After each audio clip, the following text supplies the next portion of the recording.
trapped in a Roman mountain pass.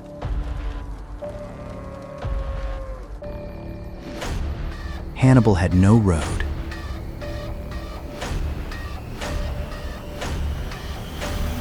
No time.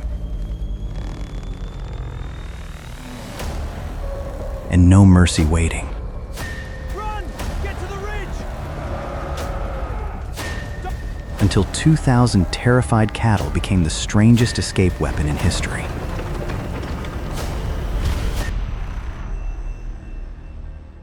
On a moonless autumn night in 217 BC, a Roman sentry stood guard above a mountain pass in southern Italy and saw something that froze the blood in his veins.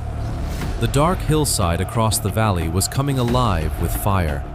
Thousands of torches, an entire army's worth, were climbing the slopes in long, winding columns, moving fast through ground no army should be able to cross in the dark. The trapped Carthaginian army of Hannibal Barca, the most dangerous man in the world, was escaping over the heights. The Roman garrison guarding the pass below grabbed their weapons and scrambled uphill in the blackness to cut the fugitives off. They charged toward the torchlight and found no army.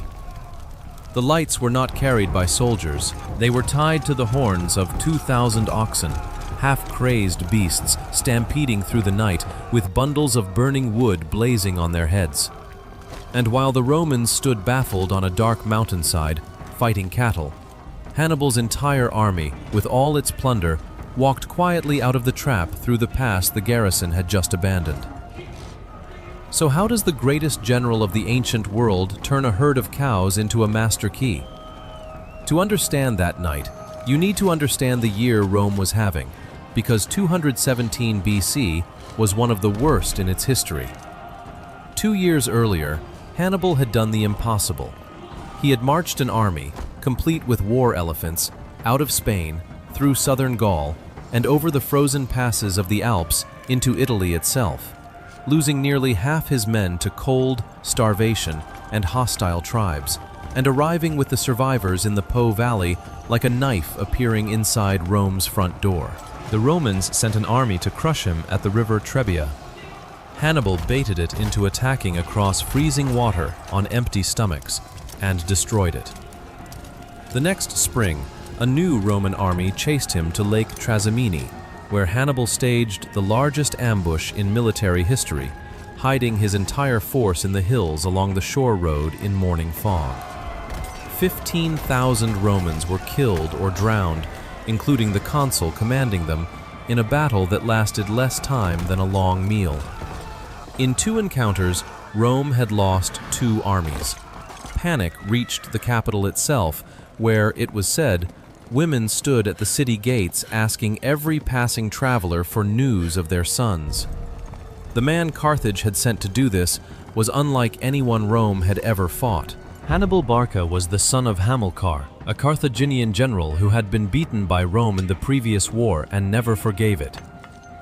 The story goes that when Hannibal was 9 years old, his father held him over a sacrificial altar and made him swear an oath of eternal hatred for Rome. He had been raised in army camps in Spain, spoke multiple languages, slept on the ground among his soldiers wrapped in an ordinary cloak, and could outmarch, outstarve, and outthink any commander sent against him. He led an army that should not have functioned at all: Libyan spearmen, Numidian horsemen, Spanish swordsmen, Gallic tribesmen, a dozen languages and gods and grudges, welded together by loyalty to one man. By 217 BC, he had also lost an eye to infection, riding through the malarial marshes of Etruria on the last surviving elephant. The Romans were learning to fear the one-eyed general the way sailors fear the sea. Nothing about him could be predicted, except that he was always more dangerous than he looked. After Trasimene, Rome did something it reserved for moments of true terror. It suspended its own constitution and appointed a dictator, a single man with supreme command for 6 months. The man chosen was Quintus Fabius Maximus, a cautious, unglamorous aristocrat past his 60th year, a man whose own family nickname referred to the wart on his lip, and whose enemies thought him slow. Fabius looked at the smoking wreckage of 2 Roman armies and drew the conclusion no Roman wanted to hear. Hannibal could not be beaten in open battle, so Rome must stop offering him battles. Instead, Fabius would shadow the Carthaginian army from the high ground, always close, never committing, picking off foragers and stragglers, letting hunger and time and distance from home grind the invaders down. Rome's soldiers hated it. They had not been raised to follow an enemy around their own country like a polite escort.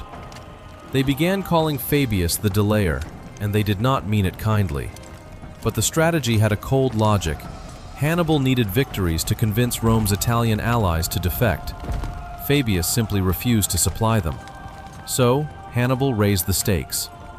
In the late summer of 217, he descended from the hills into one of the richest landscapes in Italy, the Ager Falernus, the Falernian plain of northern Campania, home of the most celebrated vineyards in the Roman world, a showcase of villas, granaries, and fat herds. His army burned and plundered it from end to end, in full view of Fabius's army watching from the mountains. The message was aimed at every Italian ally Rome had. Look, Rome cannot even protect its finest land. And there was a personal barb in it too. Hannibal's intelligence on Roman politics was excellent, and he reportedly ordered that the estates of one man be left conspicuously untouched. The estates of Fabius himself, a poisoned gift designed to make Rome suspect its own dictator of treason. The plain blazed, the army gorged itself, and the wagons filled with loot, and the fields emptied into a vast captured herd of cattle. And then Hannibal turned to leave, and discovered the price of his feast. The Falernian plain is a basin, ringed by mountains and a river, passable only through a handful of gaps, and while Hannibal had been burning villas, Fabius had been quietly locking every door. Roman garrisons sat in the passes. 4,000 men blocked the main exit near Mount Caligula, with Fabius's main army camped on the heights above it. Winter was coming. The plain was stripped bare by Hannibal's own devastation, and the trap was complete. For once, the master of ambushes had walked into one. The delayer had him. If you are enjoying this story, take a second and hit subscribe. We cover history's greatest commanders and most unbelievable escapes every single week. What happened next is the kind of plan that sounds like a joke until you watch it work. Hannibal called for Hasdrubal, the officer in charge of the army's supply services, and gave him an order that must have produced a long silence. Take the captured cattle, around 2,000 head, and gather every piece of dry wood and brush in the camp. Bind the wood into bundles, then tie the bundles to the horns of the oxen. While that grim work went on, Hannibal organized the army for a night march. The plunder, the baggage, the main column, all of it would move toward the pass below the Roman garrison, in silence and darkness.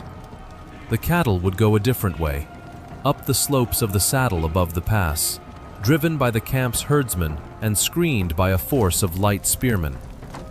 And at the signal, in the dead of night, the bundles on the cattle's horns would be set on fire. Consider for a moment what the camp must have looked like that evening.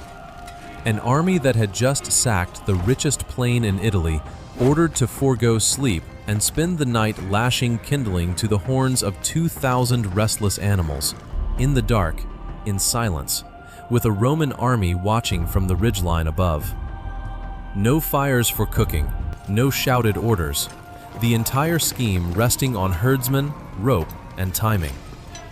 Veteran soldiers know the difference between a commander's desperation and a commander's confidence, and Hannibal's men, by every account, worked through that night like men who had been let in on a magnificent joke. They had followed him over the Alps. They tied the torches. Picture it from the Roman side one more time, because the trick only works inside their heads. The garrison in the pass knew exactly one thing.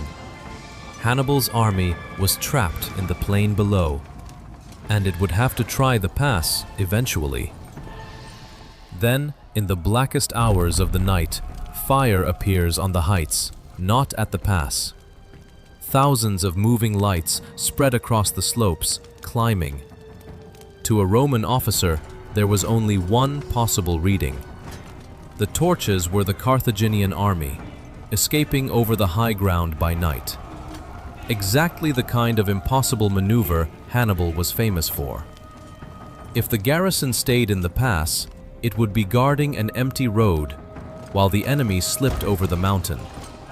So the garrison did the reasonable thing, the professional thing, the catastrophically wrong thing. It abandoned the pass and climbed toward the lights. The oxen, meanwhile, were no longer marching in neat columns. As the fire burned down toward the flesh of their horns, the animals went mad with pain and terror, stampeding in every direction, scattering streams of flame across the hillside, setting brush alight, multiplying the apparent army into a swirling chaos of light that no formation on earth could explain. The Romans who reached the heights found themselves in a nightmare. Darkness, smoke, screaming animals with burning horns crashing past them, and Hannibal's light spearmen striking out of the shadows. They did what anyone would do. They stopped, formed up, and waited for dawn, convinced some devilry was at work that should not be touched until daylight. And Fabius? Fabius watched the lights from his camp on the heights, and he smelled the trick. Something, he reasoned, was wrong. Hannibal did nothing without a reason, and night battles were exactly the chaos the Carthaginian loved and Rome could not control. So the dictator, true to his nature, kept his army inside its fortifications and refused to move until morning. It was the cautious choice, the choice his whole strategy was built on, and on this one night, caution was exactly what Hannibal had bet on. While the garrison chased cattle and the dictator stood firm behind his walls, the main Carthaginian army, the baggage, the plunder, and the loot of the Falernian plain walked through the empty, unguarded pass in good order. By dawn, the trap was a memory. Hannibal, never one to leave men behind, even sent a detachment of Spanish troops back up the mountain to extract the spearmen escorting the cattle drive.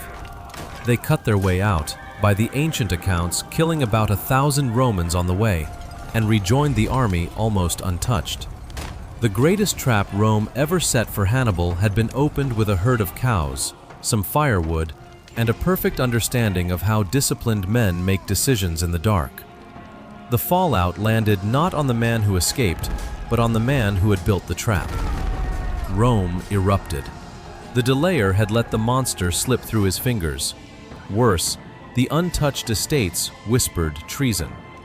The political class did something almost unthinkable. It promoted Fabius's own deputy, the aggressive Minucius, to equal command, splitting the dictatorship in two. Minucius promptly took his half of the army, charged at the first bait Hannibal dangled, and was caught in exactly the kind of trap Fabius had spent 6 months refusing, near a place called Geronium. His command was saved from annihilation only because Fabius, watching from the high ground, marched down and drove Hannibal off. Minucius, to his lasting credit, led his men to Fabius's camp, saluted him as a father, and put himself back under the old man's orders. Rome, however, learned the lesson only halfway. When Fabius's term expired, the war party took over, raised the largest army in Roman history, and in the summer of 216 BC, marched 8 legions to a field in Apulia called Cannae, where Hannibal enveloped and destroyed it in a single afternoon. Somewhere between 50,000 and 70,000 Romans died in that one day, the worst single-day loss any Western army would suffer for more than 2,000 years. Among the dead were a consul, 2 quaestors, 29 military tribunes, and 80 men of senatorial rank. Rome's response to the catastrophe tells you everything about why it eventually won. The Senate formally thanked the surviving consul for not despairing of the Republic, banned public mourning beyond 30 days, and refused to ransom its captured soldiers. And the strategy of the delayer stopped being a joke forever. Here is the twist that gives that night in the mountains its real meaning. The cattle trick worked on everyone except the one man it was partly aimed at. The garrison was fooled. Rome was fooled. But Fabius, the man history mocked for refusing to fight, was the only commander in the campaign who correctly read Hannibal every single time, including that night when he refused to stumble into the dark after the lights. His reward was ridicule, and his vindication cost tens of thousands of lives at Cannae. After that catastrophe, Rome returned to his strategy and never abandoned it again. Shadow the invader, refuse the great battle, strangle him slowly. Hannibal stayed in Italy for 13 more years and never lost a major battle there, and it did him no good at all. Rome rebuilt, took the war to Spain and then Africa, and at Zama in 202 BC, a Roman army finally beat Hannibal himself. The old general ended his days in exile decades later, taking poison rather than be handed over, reportedly remarking that he would relieve the Romans of their long fear of an old man. And the strategy that actually defeated him, patience as a weapon, carried Fabius's name into every military textbook that followed. We hold our position. 2,000 years later, a general named George Washington would use the Fabian strategy to bleed the British Empire out of America. The man with the burning cattle won the night. The man who refused to chase the lights won the war and the future. Because that is the double lesson of the ager Falernus. Hannibal's trick is immortal for a reason. He understood that you do not deceive eyes, you deceive minds, and that a disciplined enemy can be defeated by his own professionalism, his own training, his own reasonable conclusions. But the night carries a second lesson hiding behind the first. The only defense against a mind like that is the humility to admit you might be looking at a lie, and the patience to let a glorious chance pass by. Every commander in Italy that year chased the lights eventually. Only one never did. If this story pulled you in, subscribe and drop a like so more people can find this channel. And tell us in the comments, who actually won that night in the mountains? Hannibal, who escaped the trap, or Fabius, who refused the bait?